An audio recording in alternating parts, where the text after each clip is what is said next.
কেতিয়াকৈ প্ৰকাশ হ'ব হায়াৰ ছেকেণ্ডেৰী ছেকেণ্ড ইয়েৰৰ ফাইনেল এক্সামৰ ৰিজাল্ট গুগলত যদি আপোনালোকে ছাৰ্চ কৰে তেতিয়া দেখিব যে 9 মে' তাৰিখে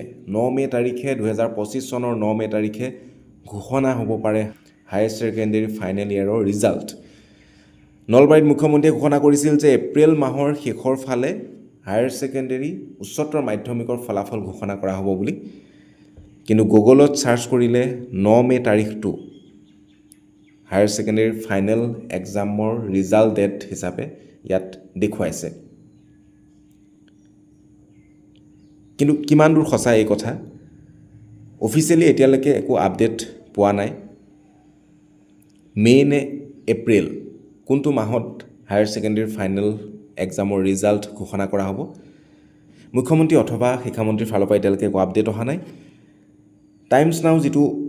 ৱেব পৰ্টেল আছে তাত আপোনালোকে দেখা পাইছে যে এক্সপেক্টেড অন মে' 9 এনেধৰণে লিখা আছে 9 মে' তাৰিখে ৰিজাল্ট ঘোষণা কৰিব পাৰে ইয়াৰ সম্ভাৱনাহে আছে ডিক্লেৰেশ্যন দিয়া হোৱা নাই যে 9 মে' তাৰিখেই ৰিজাল্ট হায়াৰ ছেকেণ্ডেৰী ফাইনেল এক্সামৰ ৰিজাল্ট ঘোষণা কৰা হ'ব বুলি ক'তো একো ডিক্লেৰেশ্যন দিয়া হোৱা নাই অফিচিয়েলি একো ডেট ঘোষণা কৰা নাই এপ্ৰিল মাহৰ শেষৰ ফালে বুলি কোৱা হৈছে গতিকে এপ্ৰিলৰ শেষত নতুবা মে'ৰ প্ৰথম ভাগত হায়াৰ ছেকেণ্ডেৰী ফাইনেল ইয়েৰৰ ৰিজাল্ট হায়াৰ ছেকেণ্ডেৰী ফাইনেল এক্সামৰ ৰিজাল্ট ঘোষণা হ'ব পাৰে